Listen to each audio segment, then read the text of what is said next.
Lamari, thank you so much. I really appreciate the time today. Appreciate the wealth of knowledge and experience you'll bring to our conversation around employee well-being, which I know is a hot topic of yours. And so why don't we just start, you can share a little bit about yourself and your, what you do for your organization, and then we'll just dive in from there.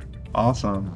Yeah, I mean, I started off a lawyer by education and thought that that was a path that I wanted to go down until I realized it was not for me at all, right? Windowless courtrooms and on your feet all day.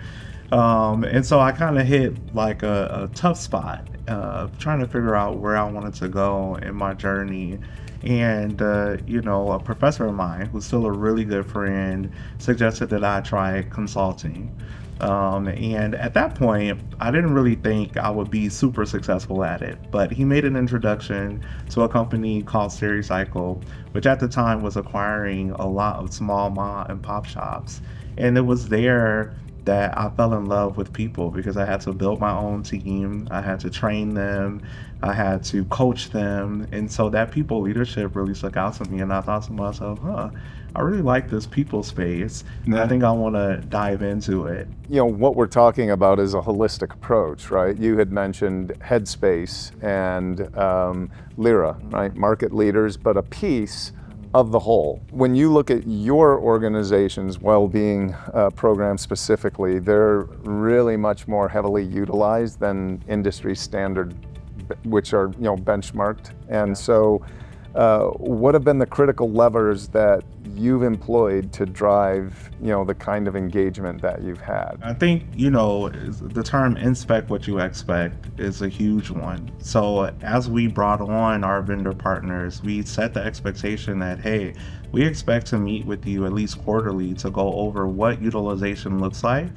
and to understand things that are not being utilized in the way that we want them to or to the degree that we want them to.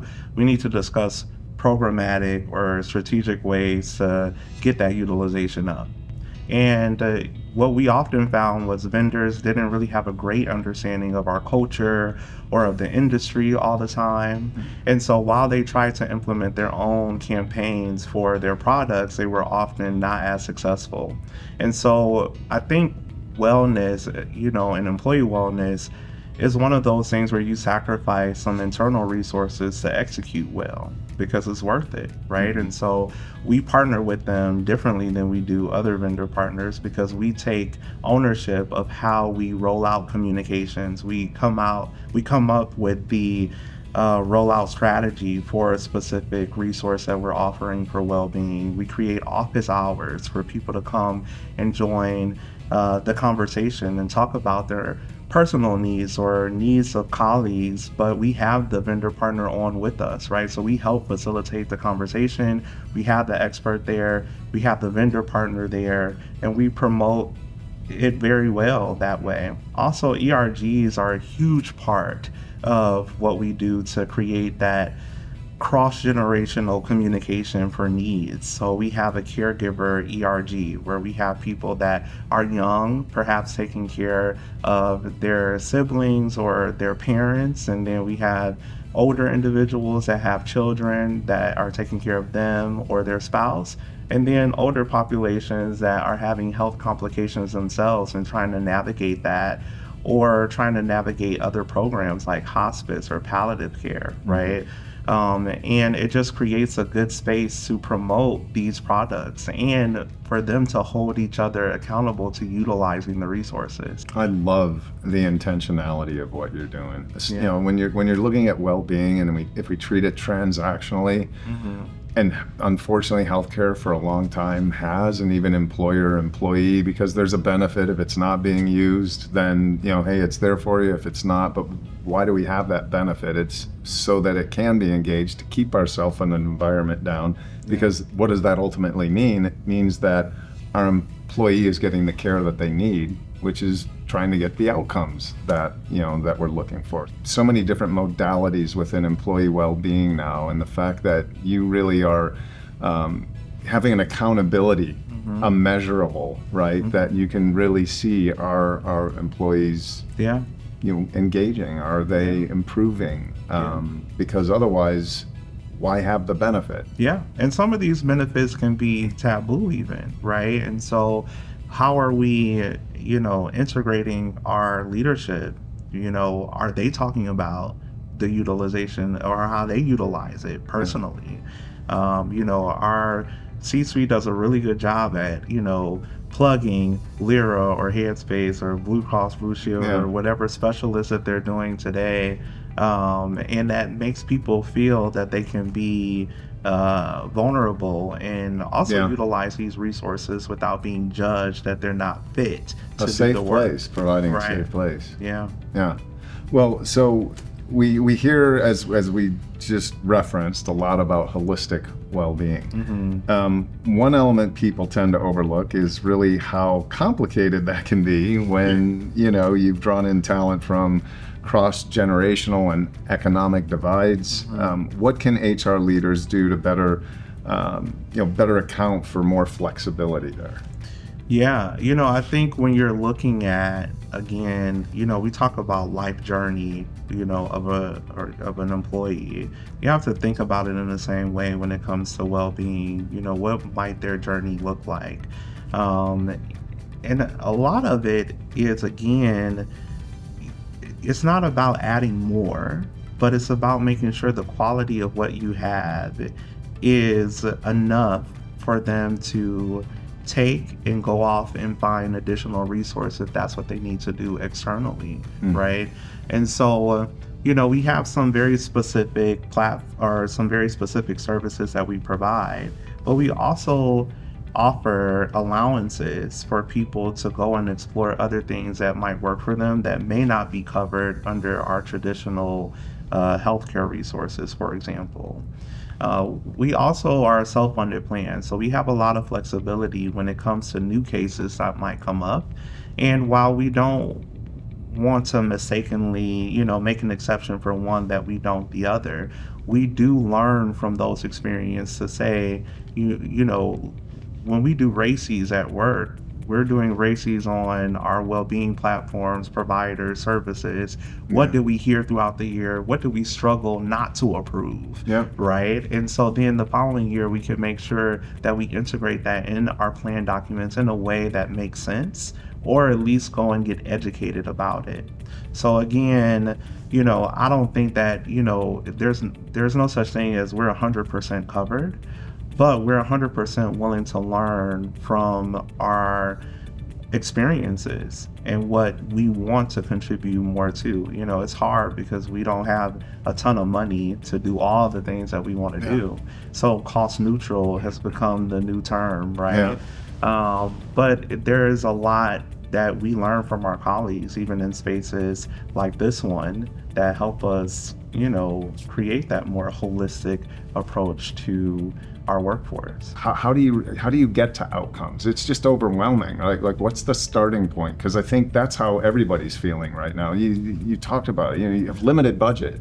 You got so many things you can do. And do I need the wellness coach? Do I need the GLP-1? Do I need the mental app? Do I need an on-site clinic? Do I need? There's just did I just throw my paperwork? Oh no, it's here. How do you where do you start? You start by including people and being transparent about what you have when you start, right?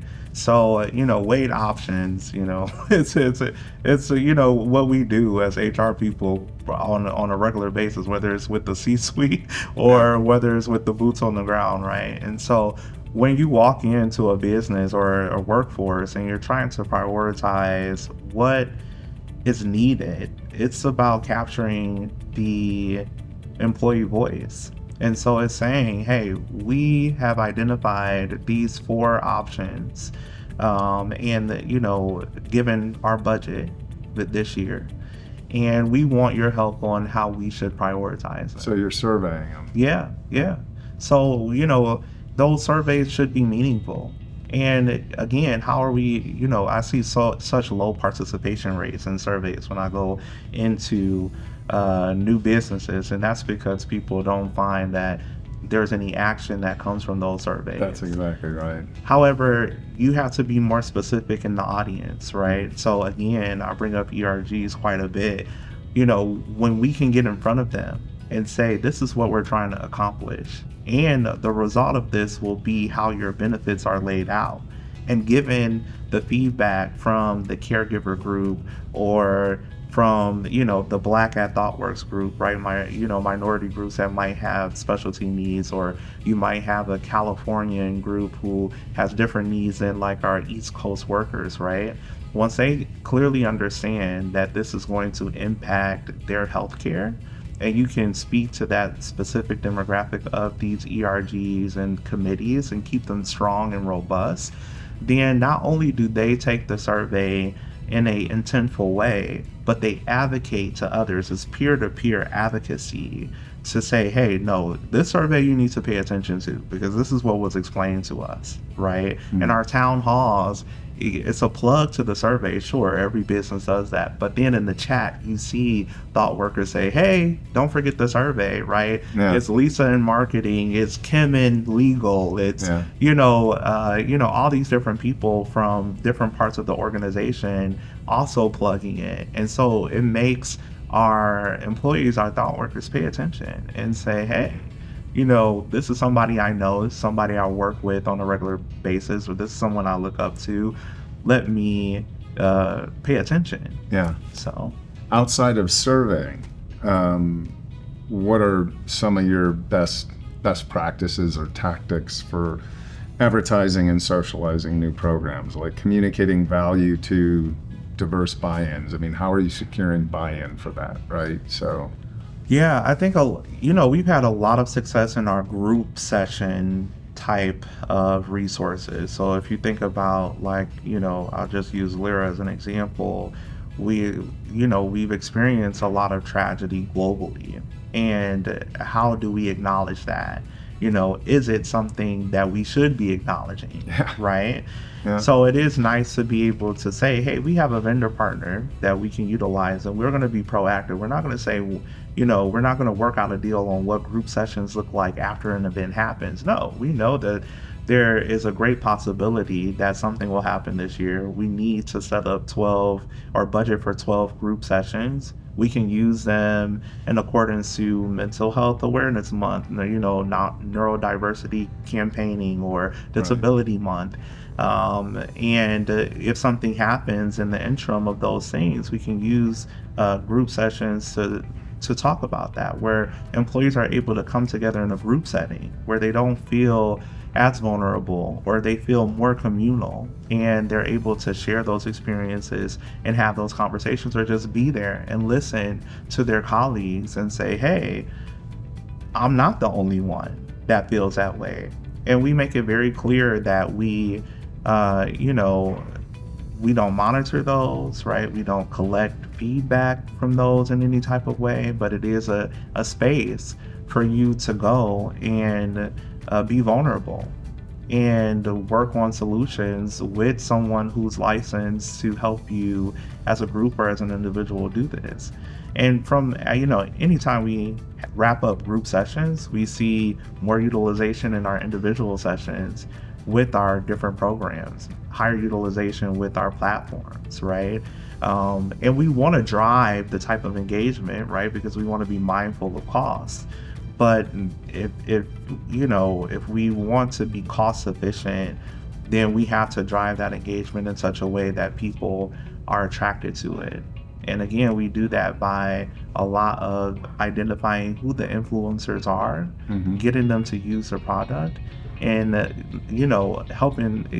letting them know right away. Our intention is for you to help us build this, influence how we build it, but then also go out and influence people to utilize it. Yeah.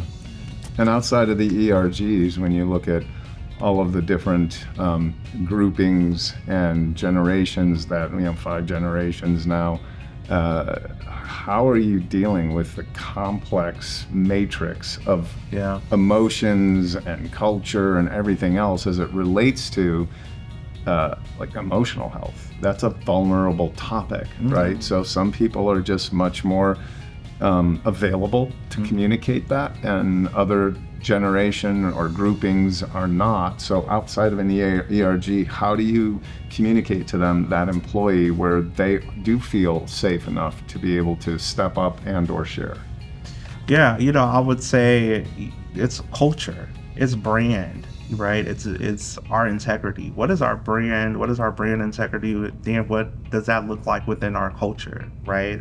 And so we have a great culture at ThoughtWorks where people are looking to be mentors. They're looking to help each other. They're looking to create social impact, right? And so, we've created platforms where they can volunteer together for, in their community. We're remote workers, right? So people are spread out everywhere. So how are we creating opportunities for them to gather together and do things even outside of the workplace, to have the opportunity to talk about things other than the work or the project that they're doing, right? And, really vent to each other about life and what's going on and resources that they may have utilized from the business that's helped them, and pass that along to the next person. Yeah, we have some individuals who are older, who are maybe, don't have as much time, or maybe a bit closed off in some of the things that, our younger generation is more open to. But I think, again, the reinforcement from the C-suite, that reinforcement of the culture, the helping them understand that you being a leader doesn't just mean passing on competencies, but it also means showing what emotional intelligence looks like, showing what vulnerability looks like, and then that builds trust. Right? So obviously we have, resources like trainings that they can do, coaching that they can do, but we have a coaching mentality, a coaching culture. People join our organization because their mentors work there. And sometimes it's about reminding the older generation, if you will, hey, did you know that you're a mentor to this person? And the only reason why they're here is because you're here. But they don't seem to be getting time with you, right? And it's almost like an epiphany that they have, because they're just so, ingrained in the work. It's like, oh yeah, I do have to take out time for that. And we have to create the space for that, Well, and I love that you're talking about the mentor-mentee relationship, because that's something that's getting a lot more focus now. I read somewhere, and this was in healthcare with clinical, that if you were coached, you had a 25% more success rate. If you were mentored, you had an 85% more success rate, right? Like the difference between the coaching and the mentoring, the coaching is teaching someone how to do something. A mentor is teaching you how to be successful in what you're doing, right? So when you're looking at how does that translate to employee wellness, you talked about it, trust, and just vulnerability. If I'm mentoring someone, I inherently am much closer to them. I'm learning about someone who might be different than me, right? Might look differently, think differently, and it's a reciprocal, right? A reciprocal relationship there. And so if you've built that and embedded that culture and trust, you're going to get better engagement from employee well-being, employee emotional health, because of that sort of reciprocal EQ that's going on. Yeah, we do it from the door. Yeah, right. As soon as you join, you get a partner, right? That's going to teach you how to network. That's going to teach you where resources are, when you can utilize them, if you have questions, where to go. That's right? great. So a lot of our new hire orientation, we have a whole program around, we call it NHL, right? New hire orientation. There's many facets to it. We're intentional about it. But well-being, we understand, has to be a huge chunk of it because of the day and age that we live in. So, yeah. Have you found that there's any hidden challenges or false assumptions leaders make when they roll out these kind of programs? And how do you navigate around them? Because we know they're there, right? Yeah. I don't know if there's so much hidden, but cost, right? It's always like, well, that's the easy one. That one's in your face, right? So I think there are hidden ones, right? People have a lot of convictions around, how do they feel about this space of employee well-being? I don't know, maybe because your culture is the way it is, you haven't experienced I think a hidden challenge for me is sometimes, again, just going back to cost, not being able to articulate ROI or cost neutral language. We have to learn how to do that, right? Yeah. So, it's a constant process of teaching the team how to articulate ROI, how to articulate the, cost neutral language based upon the resources that we have. Even our vendor partners have a hard time. When I ask about add value, they're like, oh, well, you get ROI. I'm like, okay, and how do you quantify that? Yeah. And they say, well, they'll be more productive and they'll be more of this. And I'm like, you've been saying that for the past 20 years now. That's subjective. Exactly, right? We need the hardcore evidence of that. And so, again, I think a challenge, at least for me, that was hidden, and when I first started all this, right, started to teach organizations how to implement good well-being programs, is not everybody knows how to articulate in a way that makes dollars for the business, which is important, but also value in a way that creates that longevity for top talent that we want to retain, right? And so, being more antiquated in how we are communicating our efforts and how we're communicating, that add value of bringing this vendor partner in. Do we have to spend more money?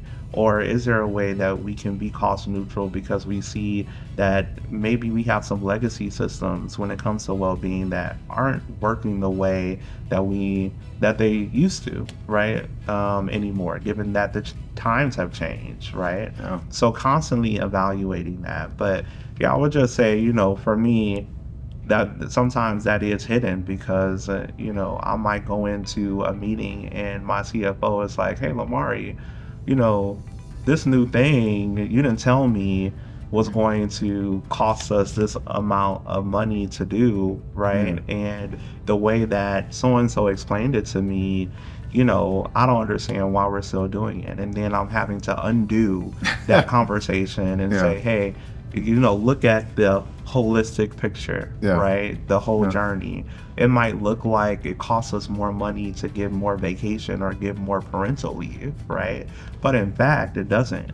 It doesn't cost us more. This is salary that we've already planned to have, right? We're not necessarily backfilling specific positions. And then there are those subjective things that are tied to that are there that you can't really measure, right? When you're looking at, the retention you can and a lot of other things, but when you're looking at how much your employees love coming to work, right? Absenteeism you can measure. You can measure a lot of other things, but just you, the leader, innately know. And especially I love the mentoring, because if you've got this sort of waterfall mentoring effect, there's a reporting mechanism that can really help you identify the overall a feeling of your culture, and that what that does to, you talked about brand, what that does to brand. And if your peers were listening, if they were to start down the employee well-being path today, what's the one or two pieces of critical advice that you might hope that they would carry with them? I would say, go back to inspect what you expect. Right, we shouldn't be waiting for annual reviews. We should really be doing quarterly check-ins and really paying attention to what the data is telling us, right? If a vendor partner is saying, hey, utilization is at 15%, the goal should be 20% by the next quarter, and talking about how do we get there, right? How do we partner with you on getting that additional percentage of utilization or visibility? To me, that's the number one thing. So many organizations I've walked into, they've not looked at a contractor, seen their sales rep, if you will, in a year or 2 years, and that just won't do. So we make sure that we align expectations from the door. We expect that we're meeting quarterly. We expect that we're meeting certain service levels, service level expectations, and if we're not, we need to have that conversation of how we can get there, right? So that's the first thing I would say. The second thing I would just say is, again, as HR leaders, we have to learn the language of ROI. We have to be able to better articulate the return of investment outside of just, having an enriched employee experience, so that we can get more budget year over year instead of having to be cost neutral year over year or having goals to reduce costs. And so I would challenge HR leaders to definitely think about more strategically how we talk finance to finance people. Mm-hmm. And thirdly, I would just say, those creative avenues of, again, ERGs or, DEI platforms, right? How do you get in front of that and be intentional about it? Accessibility groups, we have a huge neurodiverse population, right? Mm-hmm. And so considering that, how are we getting these resources in front of them in a way that they, have no question about what resources are out there? And so those untraditional paths of advocacy, branding, partnering with your internal marketing team or external marketing team, right? We're not experts at marketing, but we have a marketing group. Maybe they can give us some time to do something purposeful for our internal employee group and help us brand these services in such a way that attract people, right? So we've had a lot of success in partnering with L&D in marketing in an unconventional way to really create not only a cultural brand, but a HR brand, right? That people can trust and rely on. Awesome. Yeah. Well, Lamari, thank you so much for your time, your wisdom, the impact you're making in an area that obviously needs a lot of attention and care right now. And so it's thought leaders who have a heart like you that we're grateful for. I appreciate it. Good meeting you.